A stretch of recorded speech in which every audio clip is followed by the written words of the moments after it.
Llegó a las 12 en punto. Se abrió paso con su andar ligero por entre las mesas de libros en exhibición. Se me plantó enfrente, mirándome a los ojos con la sonrisa pícara de sus días mejores. Y antes que yo pudiera reaccionar, me dijo: «Soy tu madre». ¿Saben ustedes de quién es esta cita? A ver, es del Nobel de Literatura Gabriel García Márquez, en su libro de memorias titulado Vivir para contarla. Y ahora, puede que muchos de ustedes se estén preguntando: ¿qué hace esta cita de Gabo en un video sobre la novela picaresca? Ajá, y ahora, ¿y eso? Pues si les interesa este tema, quédese conmigo hasta el final. Y por favor, no se olviden darme un like como motivación. ¿Quién soy yo? Pues me llamo Adriana, soy brasileña y me desempeño como profesora de español y literatura para extranjeros. Les comento que lo que me ha motivado, sí, lo que me ha motivado a grabar este encuentro de hoy fue una pregunta que un estudiante mío de español me hizo la semana pasada mientras estábamos estudiando este fabuloso libro de memorias de Gabriel García Márquez. Y la pregunta del estudiante fue la siguiente: «Profe, ¿qué significa tener una sonrisa pícara en español?». Pues así nos presentó en la narración de Gabo, ¿sí? Que su mamá tenía una sonrisa pícara. ¿Y qué significa esto? Pues delante de la pregunta de mi querido Daldegan, si se llama el estudiante a quien le envío un abrazo, un cariño muy grande, entonces le dije: «Pues mi querido Daldegan, el origen del término pícaro viene de la novela picaresca. ¿La conoces? ¿Y ustedes la conocen?». Pues por definición, según nos explica RAE, la Real Academia Española, nosotros podemos pensar en el término pícaro asociado a la idea de una persona lista, ¿sí? Una persona un poco tramposa, también hay algo de dañoso, de malicioso, pero especialmente pícaro se refiere a un personaje de baja condición, astuto, ingenioso, que es el protagonista de la novela picaresca, de este género literario que surgió en España en el siglo XVI. Fue entonces esta pregunta de mi querido estudiante de español que realmente me ha motivado a organizar este encuentro de hoy para presentarles un libro muy, muy interesante, ¿sí? Que se llama Lazarillo de Tormes en la edición de Francisco Rico. A ver. Aquí está. ¿Sí? Muy bien. Entonces, primeramente, me gustaría decirles que hay varias ediciones de este libro, incluso algunas adaptaciones que son hechas, que están, mejor dicho, hechas especialmente para estudiantes de español como lengua extranjera. Hay algunas adaptaciones. Sin embargo, a mí me gusta particularmente leer las fuentes, así digamos, los originales. Ustedes ya saben de esto, ya les he comentado algo como eso. Y esta edición que les voy a presentar me parece realmente muy, muy interesante y les voy a explicar por qué me gusta esta edición en especial, ¿vale? Pero antes les hago una pregunta, a ver si ustedes pueden contestármela. ¿Saben decirme quién es el autor de Lazarillo de Tormes? ¿Quién escribió esta novela picaresca? Pues no lo sabemos, porque la vida de Lazarillo de Tormes y de sus fortunas y adversidades es un libro anónimo que surgió así hacia 1554. Sí, entonces ya en el inicio de esta edición, nosotros ya nos ponemos así como bastante enganchados en la lectura porque queremos saber más de este personaje y también intentar reflexionar un poco sobre el posible escritor, el posible autor de esta obra, ¿sí? Y esta en particular, que fue organizada por Francisco Rico, nosotros ya tenemos, así como en el inicio de la obra, digamos que la justificativa, que me parece realmente tal vez la más interesante, para que podamos comprender por qué esta edición es realmente la que les recomiendo. Primero, porque se ha intentado realmente traer el texto lo más fiel, digamos, posible de su fuente, de su originalidad. Y así nos dijo en un epígrafe, bien en el inicio de la obra, que les voy a leer, ¿sí? Entonces nos dijo, los objetivos primordiales de esta edición son recuperar el texto más fiel a la voluntad del autor y esclarecer el sentido literal del Lazarillo, remover los obstáculos que la lengua, las alusiones literarias y las referencias a la realidad de la época oponen al entendimiento literal de la novela, proporcionando al lector de hoy unos elementos de juicio equiparables a los del lector de hacia 1554. Y sigue el epígrafe con una cita en francés, ¿dale?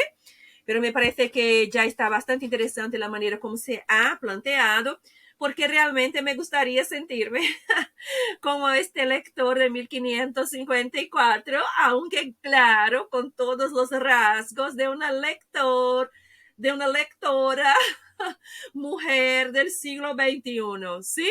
Entonces vamos a ver esto. Primeramente, vamos a hablar un poco de la contextualización y del origen de la obra, la vida de Lazarillo de Tormes y de sus fortunas y adversidades, más conocida como Lazarillo de Tormes. Entonces, mi gente querida, es una novela española, como les estaba comentando, anónima, escrita en primera persona discursiva, que nos presenta un tono así jocoso y un estilo epistolar como si fuera una larga carta, ¿sí?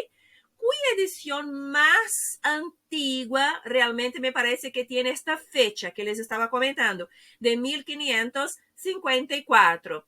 En ella, ¿sí? En esta obra, en esta novela picaresca, nosotros vamos a encontrar, al menos aparentemente, la propuesta de una autobiografía. Es como si fuera la autobiografía, ¿sí? Que va a retratar la vida de un niño, ¿sí? Llamado Lázaro de Tormes, del siglo XVI, desde su nacimiento y, bueno, hablando un poco sobre su infancia tan miserable hasta su matrimonio ya en la edad adulta. Sin embargo, algunos autores dicen que este libro podría ser efectivamente la autobiografía de un pregonero castellano, pero desde mi punto de vista yo creo que, no sé, que podría ser la historia de vida de cualquier persona de aquella época, de aquel siglo, ¿sí? Que había vivido, oído, vivido, sí, visto las experiencias triviales y comunes que son particulares y propias de aquella época, tales como son narradas en este libro. ¿Dale? Hay algunos datos que son datos bien interesantes, como por ejemplo los lugares que fueron mencionados, las costumbres, ¿sí? Los personajes, así como de manera general, me parecen muy familiares realmente a esta fecha de 1550 y pico. Les comento que esta obra, pues nosotros la consideramos como precursora de la novela picaresca por los elementos que aparecen, por sus características, tales como el realismo, la narración en primera persona, la estructura así como itinerante, ¿sí? este tema del servicio de Lázaro de Tormes, de Lazarillo de Tormes, a varios amos. Y claro, la ideología que tiene que ver así con el aspecto pesimista, con el tema de la moral, sí, con el tono moralizante de la época. Y Lazarillo de Tormes es como un esbozo irónico y así algo despiadado de la sociedad del momento, ¿sí? Pues de la que se muestran, que podemos observar sus vicios, la hipocresía, las actitudes hipócritas, sobre todo en lo que se refiere a ciertas capas sociales, como por ejemplo los clérigos, los religiosos, ¿sí? Y existen diferentes hipótesis, y esto me parece realmente muy interesante, sobre la autoría de este libro. Si nosotros tuviéramos que hacer así como un juego para que pudiéramos pensar sobre esto, ¿sí? Sobre el tema de quién sería el probable autor de Lazarillo de Tormes. Entonces, eso me parece que sería realmente algo muy, muy interesante. ¿Por qué? Porque dicen que probablemente el autor fue alguien simpatizante de las ideas erasmistas, o sea, probablemente era un seguidor del erasmismo, ¿sí? La doctrina esta representada por Erasmo, que es el humanista, ¿sí? Que fue el humanista holandés de fines del siglo XV. Y esto tal vez motivó la Inquisición que prohibiera esta obra, ¿sí? Y que más tarde permitiera su publicación. Para que tenga una idea, esta obra no volvió a ser publicada íntegramente hasta el siglo XIX. Ajá. Y es algo interesante para que pensemos realmente en su origen, su tono, este tono moralizante que me parece muy interesante. Otra curiosidad que les comento sobre la autoría, pues dicen algunos estudiosos que históricamente han sido postulados varios autores para esta novela picaresca conocida como Lazarillo de Tormes. En 1605, alrededor de esto, el fraile José de Sigüenza de la Orden de San Jerónimo atribuyó la autoría de esta obra al también Jerónimo Fray Juan de Ortega. Y ahora les voy a presentar una cita, ¿sí? Que dice sobre esto, una cita de este fraile. Entonces, nos dijo, dicen que siendo estudiante de Salamanca, Mancebo, como tenía un ingenio tan galán y fresco, hizo aquel librillo que anda por ahí, así aparece el término, aquel librillo que anda por ahí, llamado Lazarillo de Tormes, mostrando en un sujeto tan humilde la propiedad de la lengua castellana y el decoro de las personas que introduce con tan singular artificio y donaire que merece ser leído de los que tienen buen gusto. El indicio de esto fue haberle hallado el borrador en la celda de su propia mano escrito. Entonces ahí lo firma este fray José de Sigüenza, está en el libro Historia de la Orden de San Jerónimo. A propósito, nuestra querida Sor Juana Inés de la Cruz también fue una monja de esta orden, de la Orden de San Jerónimo. Qué casualidad, ¿no les parece?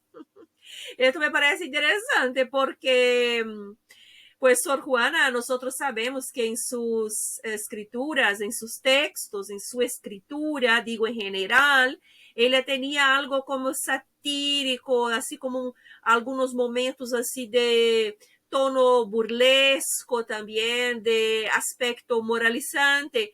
Me parece interesante que pensemos en esto. Y ahora, ¿cómo está dividido este libro? ¿Cómo está dividido nuestro querido Lazarillo de Tormes? Pues está dividido de la siguiente forma. Tenemos primeramente un prólogo, ¿sí? que es un texto que va dirigido al lector, así con una súplica retórica a vuestra merced, en esta retórica con el lenguaje así antiguo, con este lenguaje de la época. Y a mí me parece muy interesante cómo se plantea la invitación al lector. Y después el libro va dividido en 7 tratados. Dale. Así que tenemos, por ejemplo, el tratado primero, que cuenta Lázaro su vida y cuyo hijo fue. Y en este momento va a hablar de su nacimiento, va a decirnos algo como: mi nacimiento fue dentro del río Tormes, por la cual causa tomé el sobrenombre. Ahí está una cita del libro. Y después tenemos el tratado segundo, que nos cuenta cómo Lázaro se asentó con clérigo y de las cosas que con él pasó. Siempre vamos a encontrarnos estos temas de las aventuras y también de los problemas, de los conflictos que él tuvo con sus amos. En el tratado tercero tendremos cómo Lázaro se asentó con un escudero. Mire, son diferentes amos y de lo que él acaeció con él. Entonces también hay muchas cosas interesantes para que pensemos todos estos temas que involucran la miseria, estos temas que involucran el trabajo, el servicio a los amos. En el tratado cuarto tenemos cómo Lázaro se asentó con un fraile de la Merced y de lo que le acaeció con él. En el tratado quinto vamos a tener cómo Lázaro se asentó con un buldero y de las cosas que con él pasó. En el sexto, cómo Lázaro se asentó con capellán y lo que con él pasó. Entonces, siempre con historias así muy tristes, porque podemos percibir justamente el tema esto de la condición social, ¿sí? De la hipocresía, de la avaricia. Hay una serie de cuestiones sobre esto. Y por fin, el tratado séptimo, que narra cómo Lázaro se asentó con un alguacil y de lo que le acaeció con él. Dale. Es interesante también observar, me parece, no sé, como sugerencia realmente para la reflexión, esta división, esta disposición en 7 tratados, pues este número 7 que me parece absolutamente cabalístico en el sentido misterioso, con el tema enigmático, ¿sí? De la cábala, de las conjeturas. Entonces me parece interesante que pensemos en este número 7 que nos inspira a reflexionar sobre el propio misterio de las aventuras y las adversidades de la Salle de Tormes, incluso de su autoría, ¿verdad? Me parece muy, muy interesante. Y ahora a mí me gustaría leer, sí, un fragmento que he separado, como suelo hacer en mis presentaciones del libro. Y he separado el fragmento del prólogo para que vean cómo es interesante realmente la invitación que nos hace en esta propuesta de lectura o una invitación para esta propuesta de lectura. Otra cuestión antes de ir al prólogo que me gustaría mostrarles en este libro es la cantidad, miren, de ilustraciones que me gustan mucho. Miren, qué interesante. Son ilustraciones, creo yo, de las portadas de otras ediciones, de las portadas antiguas. Entonces, a mí me gustan mucho las ilustraciones. Mira, está en el libro, como esta, por ejemplo, está la marca 1554, ¿sí? ¿Lo han visto? Mire qué interesante. Entonces está, el libro también tiene esta cosa del recopilado. Me parece muy interesante porque hay un recopilado así de ilustraciones y estas ilustraciones me parecen muy interesantes realmente para que podamos ver algunos detalles, ¿sí? Que tienen que ver especialmente con el tema este de los dibujos y de la manera como se retrata esta temática. Pues bien, entonces estamos en el prólogo. Dale, aquí les voy a comentar. Entonces, les voy a presentar una cita, ¿sí? Del prólogo. Es bien el inicio realmente del libro. Así nos dice el narrador. ¿Ah? A ver eso. Yo por bien tengo que cosas tan señaladas y por ventura nunca oídas ni vistas vengan a noticia de muchos y no se entierren en la sepultura del olvido, pues podría ser que alguno que las lea haya algo que le agrade y a los que no ahondaren tanto los deleite. Y a este propósito, y aquí nos trae un interdiscurso, una intertextualidad, miren qué interesante. Y a este propósito dice Plinio que, lo cito, no hay libro, por malo que sea, que no tenga alguna cosa buena. Fin de la cita. Mayormente que los gustos no son todos unos, mas lo que uno no come, otro se pierde por ello. Y así vemos cosas tenidas en poco de algunos que de otros no lo son. Entonces aquí estamos en el prólogo. Claro, hay un tipo de lenguaje más antiguo, a veces un poco más difícil de comprenderlo, ¿sí? Pero me parece absolutamente fascinante, ¿sí? Para que podamos ver digamos, este tono de la época, esta fuente, así, muy interesante del siglo, en este momento que está escrita realmente la obra, 1554, siglo XVI, ¿sí? Antes, pues, del Don Quijote de la Mancha. Pues mi gente querida, ha sido un gusto estar aquí con ustedes. Si les ha gustado este encuentro, les pido por favor que no se olviden compartir esta clase con sus seres queridos, suscribirse a mi canal y darme un like como motivación. Muchas gracias y hasta nuestro próximo encuentro.